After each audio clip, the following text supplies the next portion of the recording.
సిటీనే our future city అధ్యక్ష. ఇవాళ అంతర్జాతీయ ఎయిర్పోర్ట్ వరకు మెట్రో తేవడమే కాదు, అంతర్జాతీయ ఎయిర్పోర్ట్ నుంచి ముచ్చర్లలో నిర్మించబోయే ఒక గొప్ప నగరానికి మెట్రో రైలు రవాణా సౌకర్యాన్ని కూడా ఏర్పాటు చేసి ప్రపంచమంతా ఎక్కడ పెట్టుబడులు పెట్టాలి అని అంటే అక్కడికి వచ్చి పెట్టుబడులు పెట్టాలి.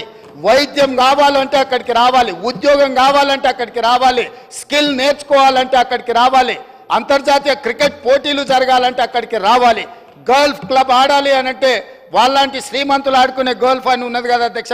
మాకు తెలియదు, మేము ఊర్ల నుంచి వచ్చిన వాళ్ళం, కానీ వాళ్ళ శ్రీమంతుల కోసం పెట్టుకునే గోల్ఫ్ ఉంది కదా అధ్యక్ష. దానికి కూడా పెద్దలు సురేందర్ రెడ్డి గారిని పిలిచి మాట్లాడి మీ నేతృత్వంలో ఓ 200 ఎకరాలు అక్కడ ఇస్తాము, ఈ అంతర్జాతీయ పెట్టుబడులకి ఇవన్నీ కూడా ప్రామాణికంగా ఈరోజు చర్చిస్తున్నారు, మీరు గల్ఫ్ క్లబ్ కూడా అక్కడ డెవలప్ చేయండి అని పెద్దలు సురేందర్ రెడ్డి గారిని. ఎందుకంటే Hyderabad golf club, Hyderabad race club ఇట్లాంటి గొప్ప గొప్ప వాటిని వారు ప్రారంభించి వారు అద్భుతంగా ముందుకు తీసుకెళ్ళిండ్రు, వాటిని సక్సెస్ చేసిండ్రు. వారి అనుభవం మన రాష్ట్రం ఉపయోగించుకోవాలని చెప్పి ఈరోజు అక్కడ గల్ఫ్ క్లబ్ కూడా మనము ప్రణాళికలు చేస్తున్నాం అధ్యక్ష. ఇవన్నీ 7 నెలల్లోనే మేము ఏమీ చేయలేదన్నట్టుగా పూర్తిగా వైఫల్యం చెందినాం అన్నట్టుగా ఏంటి అధ్యక్ష ఇది? మీ 10 ఏళ్ళ అనుభవం, మీ విదేశాలలో చదువుకున్న పరిజ్ఞానం తెలంగాణ ప్రజలకు ఉపయోగించండి. ఎంతసేపు ఉన్న రాజకీయ ప్రయోజనమేనా?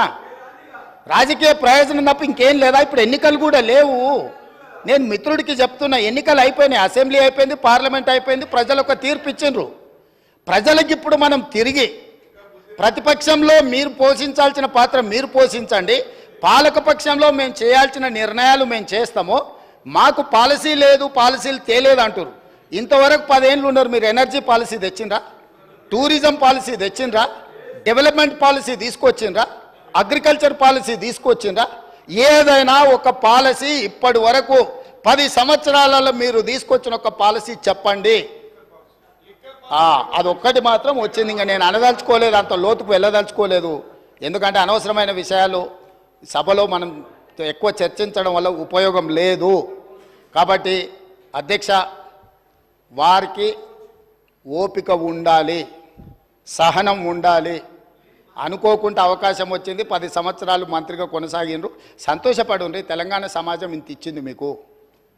వారు ఒక అలిశెట్టి ప్రభాకర్ గారి గురించి వారి కోట్ చేసినట్టు ఉన్నారు, నేను వస్తా విన్నాను అధ్యక్ష.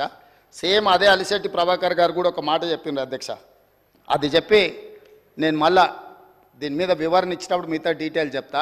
అదే అలిశెట్టి ప్రభాకర్ గారు ఇంకొక మాట కూడా చెప్పిండ్రు అధ్యక్ష. ఒక అడవిలో గుంటనక్కనంట ప్రమాణ స్వీకారం చేసిందట, ఇక ముందు మిమ్మల్ని ఎవరిని మోసగించనని. అడవిలో గుంటనక్క ప్రమాణ స్వీకారం, మిమ్మల్ని ఎవరిని మోసగించనని చేస్తే గుంటనక్కని ఎవరన్నా నమ్ముతారా అధ్యక్ష?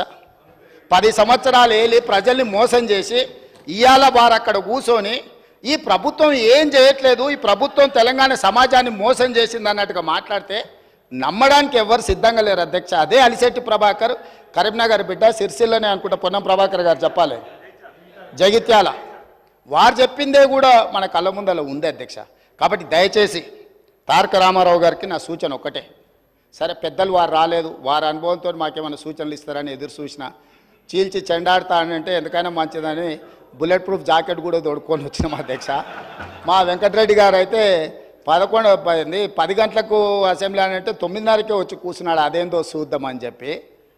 ఒక సినిమాలో మీకు తెలుసు కదా అధ్యక్ష, నేను ఊరు బయట ఉన్న కొండనెత్తుతా మీరు రాండి అని సవాల్ ఇస్తుండే ఒక ఆయన.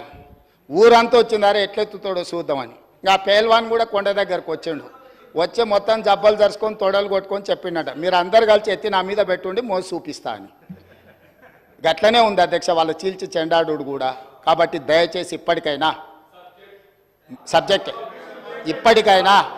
ప్రభుత్వం అధ్యక్ష, ఈ ప్రభుత్వం విధానపరమైన నిర్ణయాలు తీసుకుంటుంది, ఈ ప్రభుత్వం పాలసీలు తీసుకొస్తుంది, ఈ ప్రభుత్వం రైతు పాలసీ తీసుకొస్తుంది, అంటే వ్యవసాయ పాలసీ తీసుకొస్తుంది, ఈ ప్రభుత్వం స్పోర్ట్స్ పాలసీ తీసుకొస్తుంది, ఈ ప్రభుత్వం ఆర్టిఫిషియల్ ఇంటెలిజెన్స్కు సంబంధించిన పాలసీ తీసుకొస్తుంది, ఐటీ అండ్ ఇండస్ట్రీస్ పాలసీ తీసుకొస్తుంది ప్రభుత్వము, ఎనర్జీ పాలసీ తీసుకొస్తుంది ప్రభుత్వము.